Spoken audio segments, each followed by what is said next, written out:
We're about to put the phrase tasting your own medicine to the test as we discover how a content creation company uses podcast content marketing to successfully drive new business and pick up some awards along the way.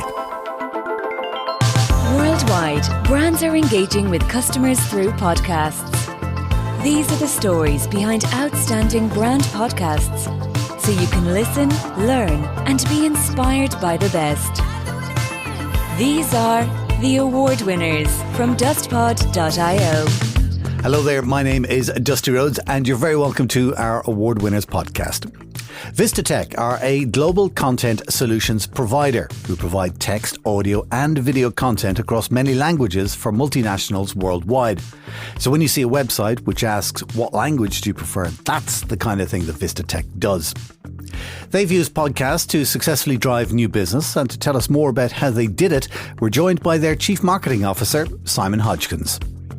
One thing that we learned as we went through the episodes and we grew the podcast was that if it's the same flavour all the time, it resonates with the same people all the time. And sometimes you need to just slightly go outside those boundaries to make sure that we're bringing those extra sort of adjacencies in. And that really helps, because even our regular listeners and our regular supporters, they love it when there's a slight variant to it, because it helps them think differently too.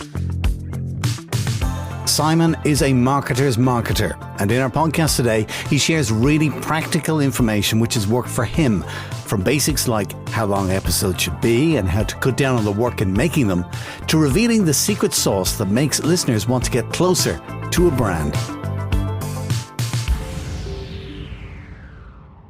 But first, we started with the marketing message that Simon needs to get across for Vistatec.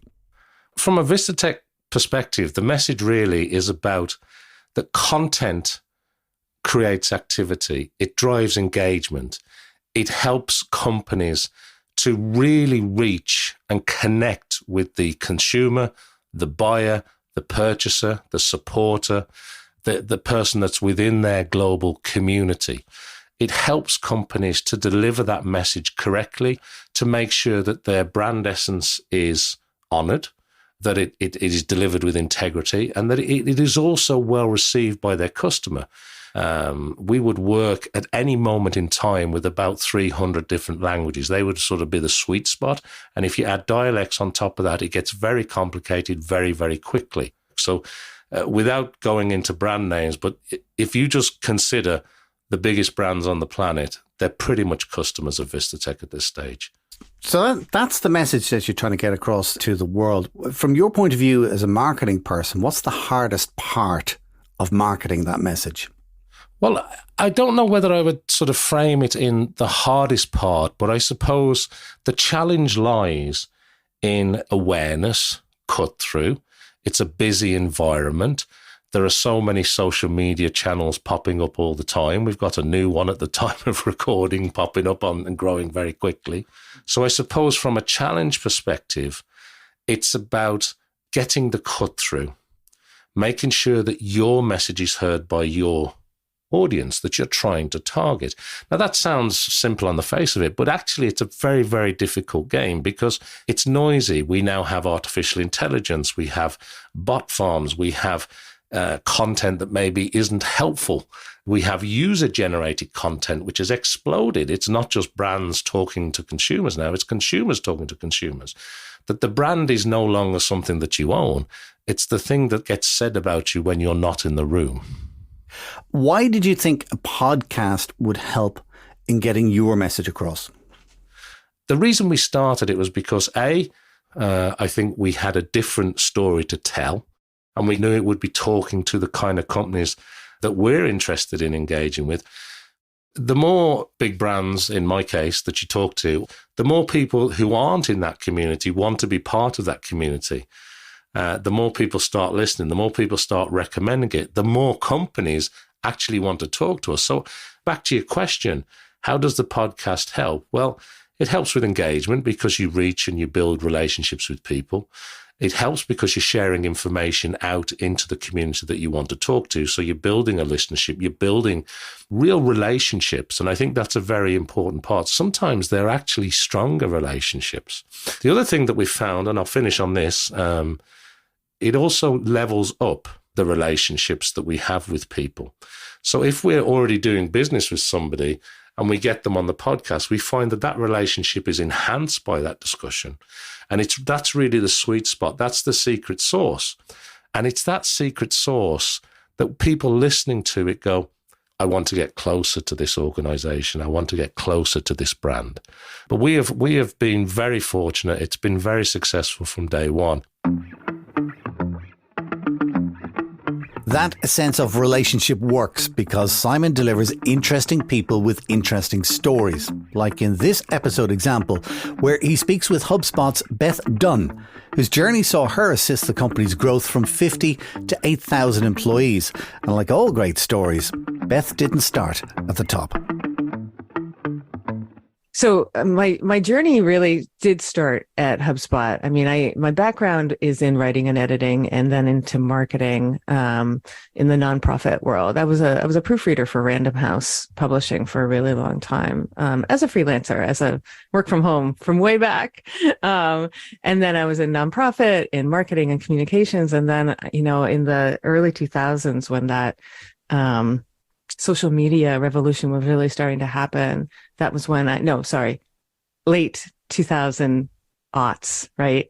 That was when I really wanted to get involved in that. And I saw what HubSpot was doing in that world. And so I decided, you know what, I really belong in tech. And so I joined HubSpot, and it was one of those things where I didn't care what role I was in, and back then, they onboarded basically everybody, hired basically everybody in a customer support role, just about everybody. That was like the entry level role. And there's no better training in my experience than to start off on the front lines, helping customers every day. So I was onboarding customers every day with no thought of anything called UX writing or content or anything like that. I was just helping customers grow their businesses using our software. You've got a terrific lineup of guests now, and as you say, you've more people lined up than you could possibly even talk to. But when you were starting the podcast and it was brand new and had no track record, how did you get guests for the podcast? Yeah, that's a good question. And I think initially we had a couple of people that were quite warm and friendly to us. So we kind of asked them, would they like to be involved in helping us kick this off? And that kind of worked. We also interviewed a few of our key members of our own organization, and that helped get a little bit of traction initially too. And then within a few short months, we really have never had a problem getting really good guests. What kind of time commitment do you have when you're preparing an episode? Well, I don't know what you find, but the longer the episode is recorded for, normally the more great content you end up with if you've got the right guests, and therefore the more editing that needs to be done, the more show notes that need to be done, the more articles need to be written. So we try to limit it now to about 30 minutes as the sweet spot. Now, I'm the worst culprit because sometimes if we get really into something, it will go over and I will get reminded by my great team behind the scenes that, I'm not helping. But I think having a process in place is something that we really had to do. I wouldn't say initially, but it became very obvious as the months clicked by that unless we put this into a proper business process, a proper workflow, we were going to be in trouble because it's a lot to keep a regular show going. And everything from inviting the guests, the process of how that works, the information you share ahead of the episode, the topics that you want to talk about, and then there's the editing, and then there's the writing, and of course with the organization and this one podcast we're speaking about today, making sure that has the right feel, that it's on brand, that the titles are right, the H1s, the H2s, the SEO, the article that accompanies it, the promotion of it, whether that's organic or paid or social media. all that goes around the back of it. And I don't want to frighten people off, because I think if people want to get into podcasting, they should. It is a great medium for reaching people and for communicating and for building community. But I think the earlier you can implement, at least my 2 cents would be, the earlier you implement an effective workflow that works for you and works for your audience, the better. Otherwise, you will think you'll be on top of everything, but you won't. Do you work your system on your own, or do you get outside help? We have a small team internally, and we also have some external help too. So we're a little bit from column A and a little bit from column B. But right now, we're pretty much on autopilot when it comes to the workflow process. We pretty much know what works. We know how to produce the content that our audience likes. We know how to grow. We've always got 5 or 6 in the can ready to go. We have a calendar of guests throughout the year. But I don't think it's something that comes natural to people the minute they get into it, because you're kind of excited to get into podcasting. You kind of have a bit of a passion about it. And then all of a sudden you realize that it's kind of a business. Yes, you can have fun. Yes, you can enjoy it. Yes, you still need to keep the passion alive. But there are certain tasks that must be done on certain times. And then you've got to host it everywhere. And then, all that stuff has to be taken care of. And if you're a one-person band doing that, it's possible. How much of that you can do and what the frequency is, and do you need to do other things in your day? That's the key question. But yeah. When it comes to frequency, how important do you think frequency is when you're publishing a podcast?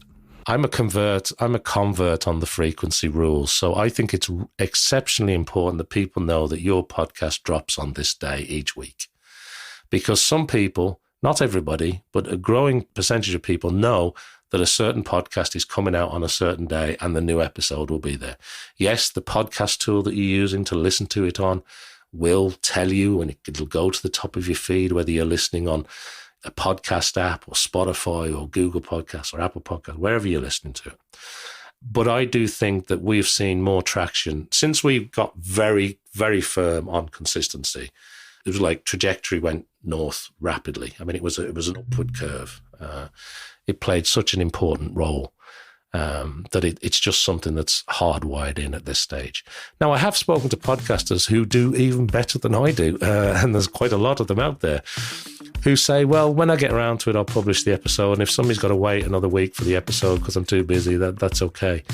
But we saw rapid growth when we got to frequency. Yeah, consistent frequency, I should say.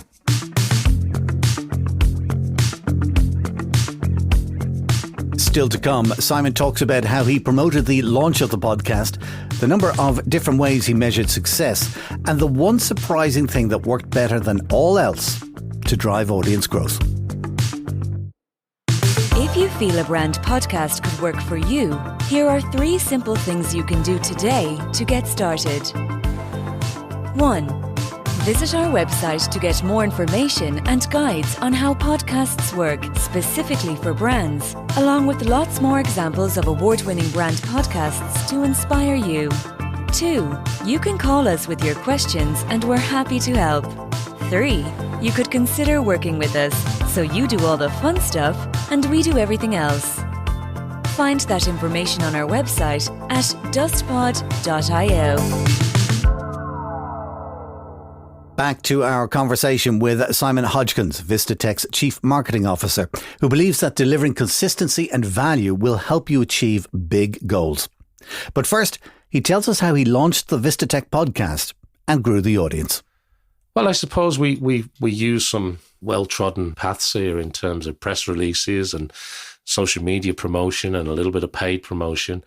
But the power of newsletters really works as a complement to our podcast, because we have this ever-growing community that has very high open rates, unheard of open rates for newsletters today. We have more people joining it every month. Every time we push out the episode, it grows. And that has been a great vehicle to be able to continue to grow the messaging and to share, here's the latest episode, here's what we're talking about, here's who's coming up, etc. And at the moment, the frequency for this particular podcast we're discussing is 2 episodes per month. So we have 2 short messages that go out to our community every month that tells them about the latest episode. But then we have other newsletters that they also cross-pollinate into, which then helps us to get wider messages across to various groups. And I suppose as well, having guests that are part of large communities doesn't hurt either, because if your guest is in a company that's got 30,000 employees, that kind of helps straight away, you know.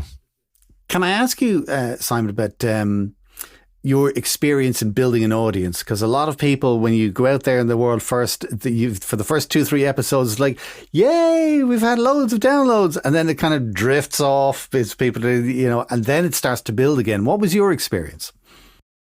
Yeah, that's a great question as well, because it's kind of a bit like riding a roller coaster, being a podcast host or a podcast promoter. Because one minute it's euphoria, the next minute you go, well, that was a disaster. So some episode, the only way I can answer it honestly, Dusty, is to say some episodes that you think are going to be the episode. This is the episode that's going to make me. It doesn't work. Nobody's interested in it. And you're kind of blindsided by it. So with all your wisdom and all your expertise and all the love and attention you've poured into a particular episode, sometimes that one just doesn't work. And then sometimes the episode where you think, well, that was all right. It's okay, you know, and it just goes boom. So luckily, when you build up enough episodes, and you know this, over time, you then start to see trends. And you can start to see, well, these kind of conversations work a little bit better. So we'll maybe lean into that a little bit more and maybe lean out of this a little bit less. And that kind of helps. But the thing I would say is, honestly, I wouldn't get too hung up on the vanity metrics. Meaning, if you're constantly chasing downloads and you're constantly chasing the likes and the comments and the growth, you're going to miss the more important factor, which is build value into your content for the long term. Deliver meaningful content that you're passionate about, and it will start to happen. Because otherwise you become metric hungry. And then when things don't go well, or things take a change, or the algorithm change, or something goes wrong, something happens, you haven't built that solid foundation of providing value to your audience. And your audience, I find, will come back if you consistently share value. If you share value, they will show up a little bit for you, the host, but mainly for the value that you're sharing with them. So for me, they are important, and you have to make sure those metrics are heading in the right direction. But when they take a dip, don't worry about it too much, because there is that roller coaster effect. And as long as the trend over time is ticking upwards, it's going to be okay. Downturns happen in every market, you know. Let me ask you then about time, because, you know, we understand this, but you always have people upstairs in the C-suite and they kind of go, oh, we want the numbers. That's all they care about. Time-wise, what advice would you give to people for what kind of time to dedicate to a podcast before you kind of evaluate it? The politician's answer is it depends. So somebody said, but if you were a comedian and you were just starting off and you booked a venue and you sold 300 tickets and the venue only held 200, how excited would you be about turning up to that show? And I kind of went, you know, the penny dropped and I went, yeah, I got it. But I think the question is more related to, well, what happens when you're doing a podcast for a business? You've got a board of directors. There's a C-suite involved. Why are we spending this money doing this type of activity? What's the benefit to the bottom line? How does this help us move forward? And for that, you really have to position it correctly. Setting the stall out for podcasting in a short-term measure, I would personally advise against it, because if it's we'll try it for 6 months, and if it doesn't work, we'll stop doing it, is I would suggest not the right way to go about it. Because in your first year of podcasting, there is so much learning that you get while you're in motion that you will never get from the planning stage of it. This is a particular medium that I think you have to learn, you have to study, you have to understand, and it's a direct connection. What I mean by that is whether you're watching us today, or in most cases with podcasts, you've got some earbuds in or some earphones, and I am talking directly into your ear. That's where the magic happens. For yourself, how do you measure the success of the podcast? Where do you kind of go, Grant, that's worked because, boom, what's the one thing that you would measure this success against? Yeah, so I suppose we have all the usual analytics, right? And various podcast platforms have various analytics tools built into them. So we build our own dashboards to measure certain things. Things like how long did the episode last? Who was the guest? What was the topic? How many people listened to it? What did people listen to it all the way through? The other thing I was going to say that we're quite fortunate about is we were at an event recently, and one of the people at the event said, "Oh, I was talking to and mentioned 3 really big potential customers, and they were speaking to them about the podcast episode that had dropped in the previous month." Now, you can't really measure that in an analytical dashboard, but that in-person feedback about, well, 3 of the world's biggest companies was reciting some of the conversations that we were having. That anecdotal additional feedback, we try to build that in too. The last thing I wanted to say on this topic is we're more interested in what we get wrong than what we get right. If you tell us that it's going great and the podcast is working and everybody likes it and that person who we met at that event said it was fantastic, we don't actually learn anything from that.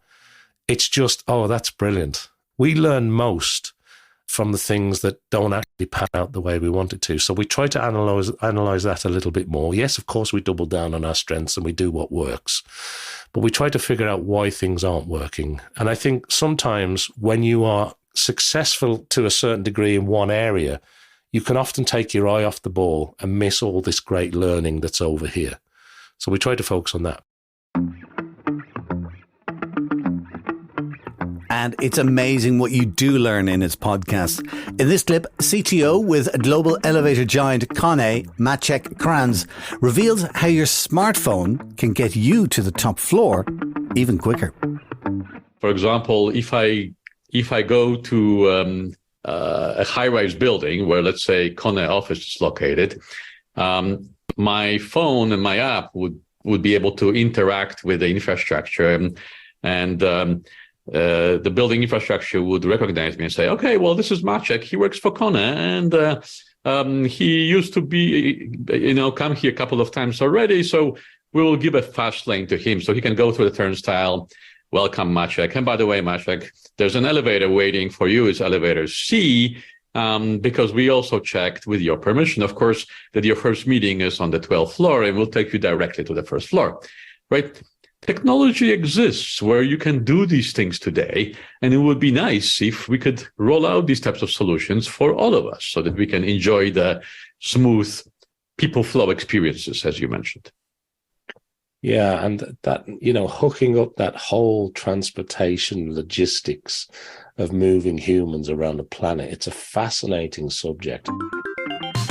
One last question for you, Simon. What advice would you have for a marketer who's just kind of starting out and wants to make an impact with a podcast? I would say think bigger than you're thinking today. I wouldn't say we're going to give it a try.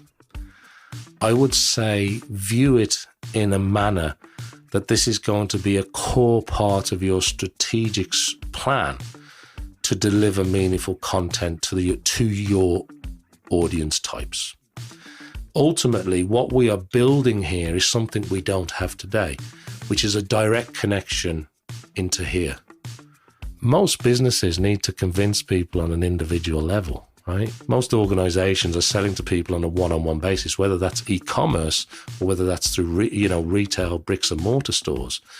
You've got to build the relationships to some degree, whether that's through the packaging or the product or the advertising, in order to get that consumer to part with hard-earned money to buy your products or services and to keep using you and to recommend you.